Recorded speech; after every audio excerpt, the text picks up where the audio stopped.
1701 DICO, Ditrocarpus cornutus. Next.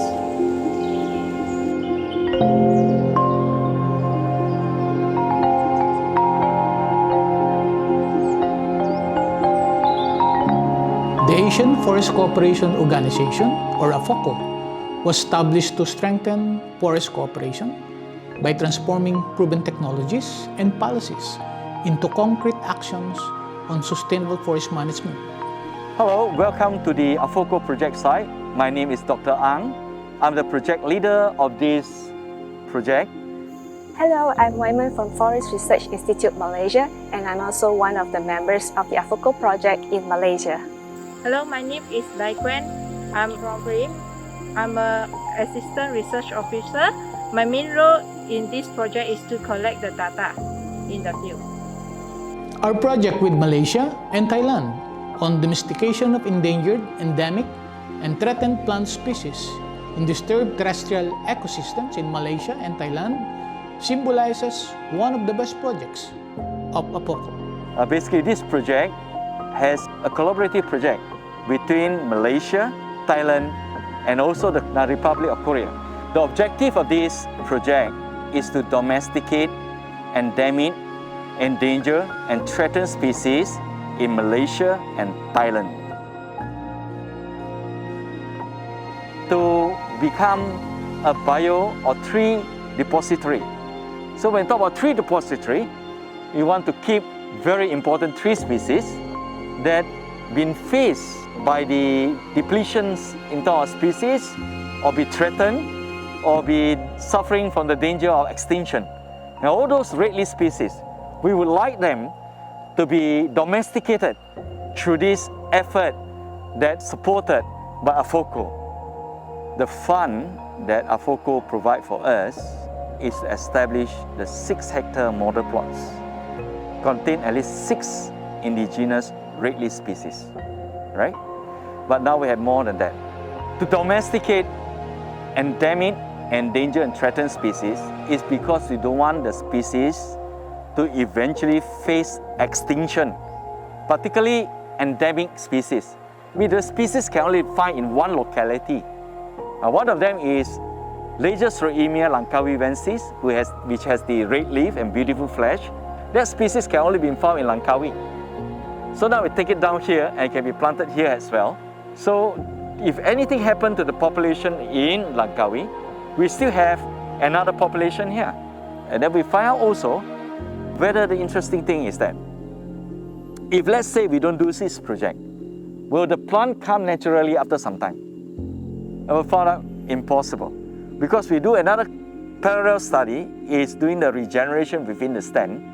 Regeneration, natural regeneration means the seed that can be brought by birds or they grow naturally on the site. And we find that there's nothing that is of primary element except only those seed that brought by birds, and they are non-commercially important species. So unless we plant them here, only then they can be found here. So most of the species that we planted here, they are lowland forest species. We are lowland in our country are the land that used for multi-purpose because we had to develop our country. As we develop, the flatland will be all open out. Particularly the AFoCO project is actually a breakthrough that you have these red list species domesticated and they are growing, and this shall be maintained until it reach the fruiting age, until it can produce seed. So unless we plant them here, only then they can be found here. That's why domestication is necessary, and this project must be done. The species that we have planted here, we have Ditrocarp and non-Ditrocarp. Now basically, Ditrocarp that we plant here, they are all commercially important species. So if they are commercially important means they are always been exploited. Now we start with the species of Soria. That we have this Soria glauca and Soria sumatrana, and then also we have Soria catisai as well, 1 or 2 plants of them, and Soria paticulados. Right? We have 4 species of Soria at least, and then we have 1 species of Parasoria stellata, and then we have Ditrocarpus baudii, Dictrocarpus cornutus, Dictrocarpus carrii, and then Dictrocarpus cartaceus, at least 4 species of Dictrocarpus, and then with another 2 more yet to be identified, about 6 of them. That all come more than 10 species already. And then in the non-Dictrocarp, we have Lagerstroemia, Langkawiensis, and then we have Aquilaria malacensis, which is the olive wood, the one that produces gaharu. And then we have another genus called Diobalanops aromatica. 2 species of them are domesticated here. One is Diobalanops aromatica, the other one is Diobalanops oblongifolia.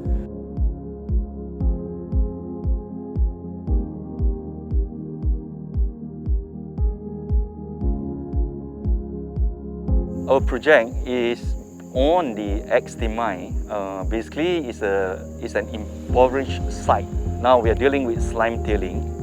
Slime is basically a site that is waterlogged when it's rain, and during the dry season it cracks.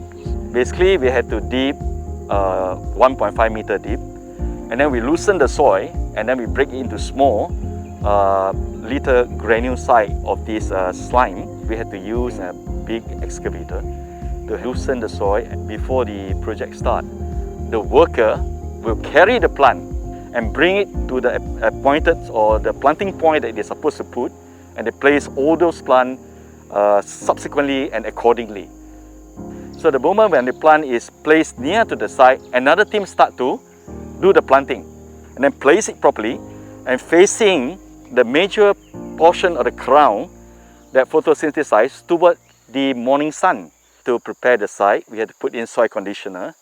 Basically, we had to put in this cocoa peat and also the ash, which is basically from the burnt rice husk, to manage the acidity of the slime, provide the early boost of fertilizer to the plant. After planting, another team will water, and after planting they will just water through and they make sure that field capacity is reached at each planting point. So during the dry season, or maybe 3 days without raining, the plant need to be water, and each plant will supply to about 20 to 40 liters of water, and basically is using the piping system through the pump that supply the water from the nearby stream. And then after watering, the next important thing that we are to observe is called weeding. We do the circle weeding to make sure that there is no weed grow within a 50 centimeter radius. While we do the weeding, we have to loosen the soil so that the soil will be always have this infiltration ability continually established. We do chemical weeding. We do blanket weeding. So basically, it will be every month, it will be running through proper mechanical weeding near to the 50 centimeter radius of the planting point. And then between the planting line, it will be grass cutting followed by chemical weeding. So in that, in the way of proper weeding, we keep the plots free from competition for the young seedling, and also the harm that may cause by this weed to the young seedling. Another component that is very, very important for plant growth is fertilizer application. Together we mix the 80% mature chicken manure with 16-16-16 NPK with trace element fertilizer, and after we mix it very well, we apply at first 120 gram in the first 1 year, and then the second year is 240 gram for each planting point. And the regime of application, in to say how often we do it, normally it's 3 months once. Each plant that grow here, we GPS them. Each of the plant claim a space in this land here. When you plant the Aquilaria malacensis on XT mine, though they can grow very well, but they have a natural pest, a borer. When they come and attack of them, and they dig hole inside, and then basically they go inside. This is an agarwood tree, or scientifically known as Aquilaria malacensis. We observe some holes here which might be caused by some borers which have yet to be identified at this moment. All right, and then the plants still grow because the damage, it can still accommodate. But if the damage is more than it can accommodate, then you have the dying shoot from top down, and eventually the whole plant will dry off. If you carefully look at it, the outer bark has been removed. And this outer bark is removed by wild boar. This feral pigs, wild boar, they basically like this plant very much because this plant produces a very aromatic compost smell. And because of that, the wild boar too, they like the compost. And while they bite, they have this very nice resting that they chew on the leaf. So they keep on chewing it, and finally, they kill the whole plant. That's how this tree is killed. This project has not only achieved the intended outcomes, but also managed to bring about positive and significant future potential for advanced research and replication. Another promising possibility is the establishment of a long-term monitoring site for further longitudinal research and a research project site to be used for in-person field practices and training area that will be accessible to any member countries. It's actually a breakthrough that you have these red list species domesticated and they're growing, right? And this shall be maintained until it reach the fruiting age, until it can produce seed. And not only that, we have now in the station species that can produce seed. So likewise, when all these very important red list species and they are successfully grow and successfully regenerating, then this station reaches another state of its restoration, rehabilitation to restoration. This place shall be also used to be a center of excellence for tin tiering rehabilitation work. So all this work here basically will be maintained and supported by Malaysian government and also by any funding agency that are interested to put their effort to grow tree here. This station is unique.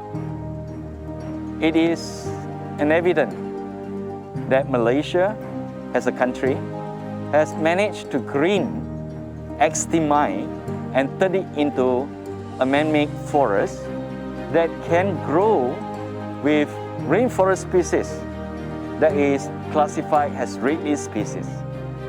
So this station and the effort that we have will continue to progress in the direction of planting more and more species, and also it has a place for model plot, meaning to say if next time people want to do any planting for externmine, they can come here and refer to this plot. So as you go on and keep on increasing in species and in planting, when doing so, hopefully we will in this externmine area or Bidor Research Station to have at least 150 to 200 red list species here. That would be very, very great. My mom used to tell me to stand beside her and watch her while she cooked. That's a very typical Asian culture, how knowledge is passed on from generations to generations, learning from observations and improving from experiences. AFoCO also embraces the culture of teaching and learning in their projects through capacity building activities. In our 6-year AFoCO regional project with Thailand, we had organized several international and national events on capacity building to empower institutions and people. These events have benefited all ASEAN member states and other countries from the academia, public and private sectors, as well as local communities. We invited experts from all over the region who had generously shared their knowledge and experiences with one common goal: to strengthen the capacity of our current and future leaders. The project exemplifies a science-based and knowledge-oriented project that has not only brought about excellent accomplishments, but also promising future follow-up actions that will ensure sustainability. With such high scientific value and result, we can expect that this project will serve as a stepping stone that would positively influence related future projects and accelerate the progress towards achieving AFoCO's overall mission, member countries' climate and biodiversity goals and targets, including the Sustainable Development Goals.